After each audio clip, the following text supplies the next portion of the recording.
le samedi veille de la Pentecôte. Ô Roi de gloire, Seigneur des armées, qui aujourd'hui êtes monté triomphant au-dessus de tous les cieux, ne nous laissez pas orphelins. Mais envoyez-nous l'Esprit de vérité, selon la promesse du Père. Alléluia. O Rex Gloriae Domini Virtutum, qui triumphator odie super romnes caelos ascendisti, ne derelincano. Sed mita promissum Patris in nos spiritum veritati. Alléluia. La lumière éblouissante de la solennité de demain illumine déjà cette journée qui en est la veille. Les fidèles se disposent par le jeûne à célébrer dignement le mystère. Mais, comme à la vigile de Pâques, la messe des néophytes, qui autrefois avait lieu dans la nuit, est maintenant anticipée, et dès avant le milieu du jour la louange de l'Esprit Saint, dont l'effusion est si proche, a retenti avec éclat dans toute église pourvue d'une fontaine baptismale. Sur le soir, l'office des premières vêpres ouvre à son heure l'auguste solennité. Le règne du divin Esprit est donc proclamé dès aujourd'hui par la Sainte Liturgie. Unissons-nous aux pensées et aux sentiments des habitants du Cénacle, dont l'attente est au moment d'être remplie. Dans toute la série des mystères que nous avons vus se dérouler jusqu'ici durant le cours de l'année liturgique, nous avons souvent pressenti l'action de la troisième personne de l'auguste Trinité. Les lectures des livres saints, tant de l'Ancien que du Nouveau Testament, ont éveillé plus d'une fois notre attention respectueuse sur ce divin esprit qui semblait s'environner de mystères, comme si le temps de sa manifestation n'était pas venu encore. Les opérations de Dieu dans les créatures sont successives. Mais elles arrivent infailliblement en leur temps.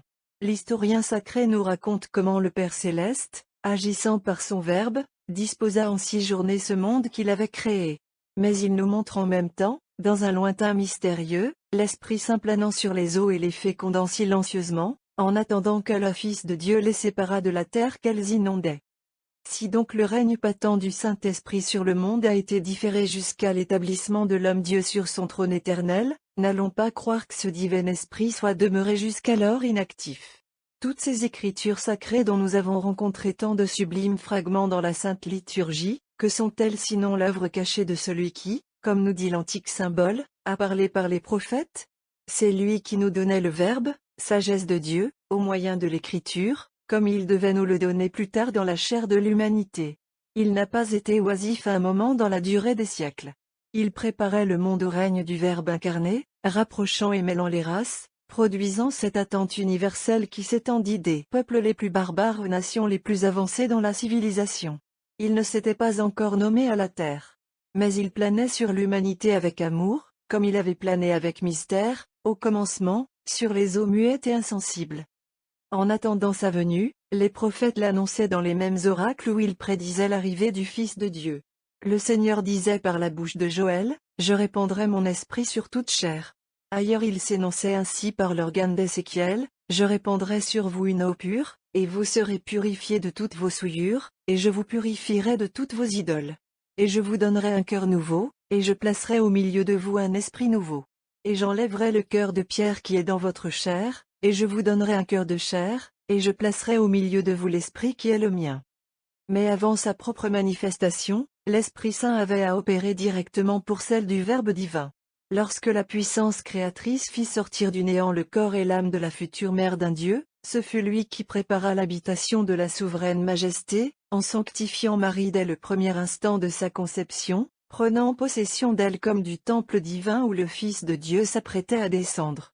Au moment fortuné de l'Annonciation, l'archange déclare à la Vierge que l'Esprit Saint va survenir en elle et que la vertu du Très-Haut va la couvrir de son ombre. À peine la Vierge a-t-elle prononcé son acquiescement au décret éternel, que soudain l'opération du divin Esprit a produit en elle le plus ineffable des mystères, le Verbe est fait chair, et il habite parmi nous. Sur cette fleur sortie de la branche émanée du tronc de Jessé, sur cette humanité produite divinement en Marie, l'Esprit du Père et du Fils se repose avec délice. Il la comble de ses dons, il l'adapte à sa fin glorieuse et éternelle.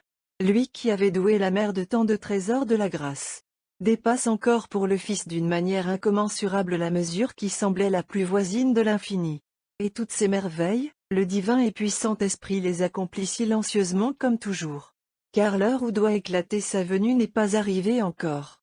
La terre ne fera que l'entrevoir au jour où sur le lit du Jourdain, dans les eaux duquel Jésus est descendu, il étendra ses ailes et viendra se reposer sur la tête de ce Fils bien-aimé du Père. Jean pénètre le mystère dans son ravissement, Comme, avant de naître, il avait senti au sein de Marie le fruit divin qui habitait en elle. Mais les hommes n'ont vu qu'une colombe, et la colombe n'a pas révélé les secrets de l'éternité. Le règne du Fils de Dieu, de notre Emmanuel, s'assied sur ses fondements prédestinés. Nous avons en lui notre frère, car il a pris notre chair avec ses infirmités. Nous avons en lui notre docteur, car il est la sagesse du Père, et il nous initie par ses leçons à toute vérité. Nous avons en lui notre médecin, car il guérit toutes nos langueurs et toutes nos infirmités. Nous avons en lui notre médiateur, car il ramène en son humanité sainte toute l'œuvre créée à son divin auteur. Nous avons en lui notre réparateur, et dans son sang notre rançon. Car le péché de l'homme avait brisé le lien entre Dieu et nous, et il nous fallait un Rédempteur divin. Nous avons en lui un chef qui ne rougit pas de ses membres, si humble qu'il soit, un roi que nous venons de voir couronné à jamais, un Seigneur que le Seigneur a fait asseoir à sa droite. Mais s'il nous gouverne pour toujours, c'est maintenant du haut des cieux, jusqu'au moment où il apparaîtra de nouveau pour briser contre terre la tête des pécheurs, lorsque la voix tonnante de l'ange criera, « Le temps n'est plus ». En attendant, des siècles nombreux doivent se dérouler, et ces siècles ont été destinés à l'empire de l'Esprit divin, mais l'Esprit ne pouvait encore être donné, nous dit saint Jean, tant que Jésus n'avait pas été glorifié. Notre beau mystère de l'Ascension forme donc la limite entre les deux règnes divins ici-bas, le règne visible du Fils de Dieu et le règne visible de l'Esprit Saint. Afin de les unir et d'en préparer la succession, ce ne sont plus seulement des prophètes mortels qui parlent. C'est notre Emmanuel lui-même, durant sa vie mortelle, qui se fait le héros du règne prochain du divin Esprit. Ne l'avons-nous pas entendu nous dire? Il vous est avantageux que je m'en aille, car si je ne me retirais pas, le Paraclet ne viendrait pas à vous? Le monde a donc un grand besoin de ce divin hôte, dont le propre Fils de Dieu se fait ainsi le précurseur. Et afin que nous connaissions quelle est la majesté de ce Maître nouveau qui va régner sur nous, Jésus nous déclare la gravité des châtiments qu'attireront sur eux ceux qui l'offenseront. Quiconque, dit-il, aura proféré une parole contre le Fils, elle lui sera pardonnée. Mais celui qui aura dit cette parole contre le Saint-Esprit, il n'en obtiendra le pardon ni en ce monde, ni en l'autre. Cependant cet Esprit divin ne prendra pas la nature humaine comme le Fils. Il n'aura point à racheter le monde comme l'a racheté le Fils. Mais il viendra avec une immensité d'amour qui ne saurait être méprisée impunément.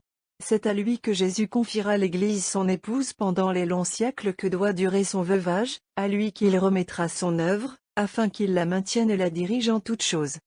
Nous donc, appelés à recevoir sous peu d'heures l'effusion de cet esprit d'amour qui vient renouveler la face de la terre, soyons attentifs comme nous le fûmes à Bethléem, dans les moments qui précédèrent la naissance de notre Emmanuel. Le Verbe et l'Esprit Saint sont égaux en gloire et en puissance, et leur venue sur la terre procède du même décret éternel et pacifique de la glorieuse Trinité, qui a résolu, par cette double visite, de nous rendre participants de la nature divine. Nous les fils du néant, nous sommes appelés à devenir, par l'opération du Verbe et de l'Esprit, les fils du Père céleste.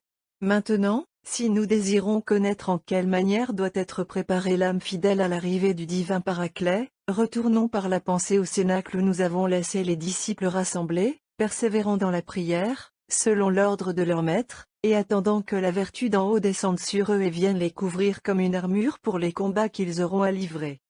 Dans cet asile sacre du recueillement et de la paix, notre œil respectueux cherche d'abord Marie, mère de Jésus, chef-d'œuvre de l'Esprit Saint, Église du Dieu vivant, de laquelle sortira demain, comme du sein d'une mère, par l'action du même Esprit, l'Église militante que cette nouvelle Ève représente et contient encore en elle. Va-t-elle pas droit à tous nos hommages en ce moment, cette créature incomparable que nous avons vue associée à tous les mystères du Fils de Dieu, et qui tout à l'heure va devenir le plus digne objet de la visite de l'Esprit Saint? Nous vous saluons, ô Marie pleine de grâce, nous tous qui sommes encore renfermés en vous et goûtons l'allégresse dans votre sein maternel. N'est-ce pas pour nous qu'a parlé l'Église dans la Sainte Liturgie, lorsqu'elle commente à votre gloire le divin cantique de votre aïeul David? En vain votre humilité veut se soustraire aux honneurs qui demain vous attendent. Créature immaculée, temple du Saint-Esprit, il faut que ce divin esprit vous soit communiqué d'une nouvelle manière. Car une nouvelle œuvre vous attend, et la terre doit vous posséder encore.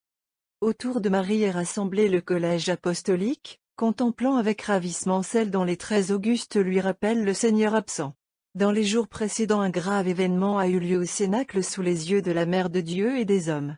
De même que pour l'établissement du peuple israélite, Dieu avait fait choix des 12 fils de Jacob comme dotant de fondement de cette race privilégiée, de même Jésus avait choisi 12 hommes au sein de ce même peuple pour être les bases de l'édifice de l'Église chrétienne dont il est, et Pierre avec lui et en lui, la pierre angulaire.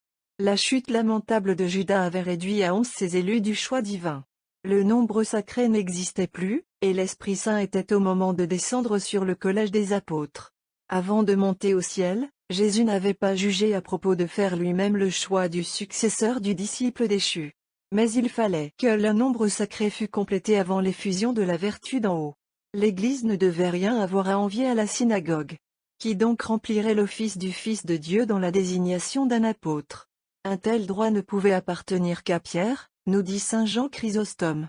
Mais dans sa modestie, il déclina l'honneur, ne voulant se souvenir que de l'humilité. Une élection fut la suite du discours de Pierre, et Matthias mêlé aux autres apôtres compléta le nombre mystérieux, et attendit avec eux la descente promise du Consolateur. Dans le cénacle et sous les yeux de Marie, sont réunis aussi les disciples qui, sans avoir eu l'honneur d'être admis dans le duo des nerfs sacrés, n'en ont pas moins été les témoins des œuvres et des mystères de l'homme-Dieu. Ils sont mis à part, et réservés pour la prédication de la bonne nouvelle. Madeleine enfin et les autres saintes femmes attendent dans le recueillement que leur a prescrit le Maître, cette visite d'en haut dont elles connaîtront bientôt la puissance. Rendons nos hommages à cette assemblée sainte, à ces 120 disciples qui nous sont donnés pour modèle dans cette grande circonstance. Car l'Esprit divin doit d'abord venir en eux. Ils sont ses prémices. Plus tard il descendra aussi sur nous, et c'est afin de nous préparer à sa venue que la Sainte Église nous impose un jeûne solennel aujourd'hui. Dans l'Antiquité, cette journée ressemblait à celle de la veille de Pâques. Sur le soir les fidèles se rendaient à l'église pour prendre part aux solennités de l'administration du baptême. Dans la nuit qui suivait, le sacrement de la régénération était conféré aux catéchumènes que l'absence ou quelque maladie avait empêché de se joindre aux autres dans la nuit de Pâques. Ceux qu'on n'avait pas jugés suffisamment éprouvés encore, ou dont l'instruction n'avait pas semblé assez complète, ayant satisfait aux justes exigences de l'Église, contribuait aussi à former le groupe des aspirants à la nouvelle naissance qui se puise dans la fontaine sacrée. Au lieu des 12 prophéties qui se lisaient dans la nuit de Pâques pendant que les piètres accomplissaient sur les catéchumènes les rites préparatoires au baptême, on n'en lisait ordinairement que 6. Ce qui amène à conclure que le nombre des baptisés dans la nuit de la Pentecôte était moins considérable. Le cierge pascal reparaissait durant cette nuit de grâce, afin d'inculquer à la nouvelle recrue que faisait l'Église, le respect et l'amour envers le Fils de Dieu, qui s'est fait homme pour être la lumière du monde. Tous les rites que nous avons détaillés et expliqués au samedi saint s'accomplissaient dans cette nouvelle occasion où paraissait la fécondité de l'Église, et le divin sacrifice auquel prenaient part les heureux néophytes commençait dès avant le point du jour. Dans la suite des temps, la coutume charitable de conférer le baptême aux enfants aussitôt après leur naissance, ayant pris force de loi, la messe baptismale a été anticipée à la matinée du samedi veille de la Pentecôte, comme il est arrivé pour la veille de Pâques. Avant la célébration du sacrifice, on lit les 6 prophéties dont nous avons parlé tout à l'heure. Après quoi a lieu solennellement la bénédiction de l'eau baptismale. Le cierge pascal se retrouve à cette fonction, à laquelle manque trop souvent l'assistance des fidèles. Dans l'après-midi a lieu la solennité des premières vêpres. Nous omettons d'insérer ici les psaumes, les antiennes et les autres parties de cet office, parce que la vigile de la Pentecôte ne peut jamais se rencontrer un dimanche, tandis qu'il en est autrement pour les fêtes auxquelles nous avons accordé ce développement. Au reste, si l'on accepte quelques détails, les premières et les secondes vêpres de la Pentecôte sont entièrement semblables. Nous clorons la journée en insérant ici l'une des plus belles séquences d'Adam de Saint Victor sur le mystère de la Pentecôte. Ce prince de la poésie liturgique dans l'Occident s'est surpassé lui-même sur les louanges du divin esprit. Et plus d'une fois dans le cours de l'octave, nous aurons recours à son magnifique répertoire. Mais ce n'est pas seulement une œuvre de génie que nous allons reproduire ici. C'est une prière sublime et ardente adressée au Paraclet que Jésus nous a promis et dont nous attendons la venue. Efforçons-nous de faire passer dans nos âmes les sentiments du pieux docteur du XII siècle, et aspirons comme lui à la descente du Consolateur qui vient renouveler la face de la terre et habiter en nous. Séquence. Ô toi qui procèdes du Père et du Fils, divin Paraclet, par ta flamme féconde, viens rendre éloquent notre organe, et embraser nos cœurs de tes feux. Amour du Père et du Fils, l'égal des deux et leur semblable en essence, tu remplis tout, tu donnes la vie à tout. Dans ton repos, tu conduis les astres, tu règles le mouvement des cieux. Lumière éblouissante et chérie, tu dissipes nos ténèbres intérieures. Ceux qui sont purs, tu les rends plus purs encore. C'est toi qui t'as disparaître le péché et la rouille qu'il apporte avec lui. Tu manifestes la vérité, tu montres la voie de la paix et celle de la justice. Tu fuis les cœurs pervers, et tu combles des trésors de ta science ceux qui sont droits. Si tu enseignes, rien ne demeure obscur. Si tu es présent à l'âme, rien ne reste impur en elle. Tu lui apportes la joie et l'allégresse, et la conscience que tu as purifiée goûte enfin le bonheur. Ton pouvoir transforme les éléments. Par toi les sacrements obtiennent leur efficacité. Tu fais obstacle à la puissance mauvaise, tu repousses les embûches de nos ennemis. À ta venue, nos cœurs sont dans le calme. À ton entrée, le sombre nuage se dissipe. Feu sacré, tu embrases le cœur sans le consommer, et ta visite l'affranchit de ses angoisses. Des âmes jusqu'alors ignorantes, engourdies et insensibles, tu les instruis et les ranimes. Inspirée par toi, la langue fait entendre des accents que tu lui donnes. La charité que tu apportes avec toi dispose le cœur à tout bien. Secours des opprimés, consolation des malheureux, refuge des pauvres, donne-nous de mépriser les objets terrestres. Entraîne notre désir à l'amour des choses célestes. Tu consoles et tu affermis les cœurs humbles. Tu les habites et tu les aimes. Expulse tout mal, efface toute souillure, rétablis la concorde entre ceux qui sont divisés et apporte-nous ton secours.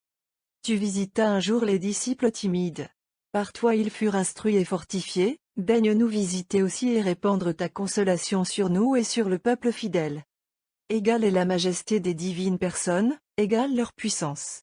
Comme une Troie est la divinité. Tu procèdes des deux premières, semblables à l'une et à l'autre, et rien d'inférieur n'est en toi. Aussi grand que l'est le Père lui-même, souffre que tes humbles serviteurs rendent à ce Dieu Père, au Fils rédempteur et à toi-même la louange qui vous est.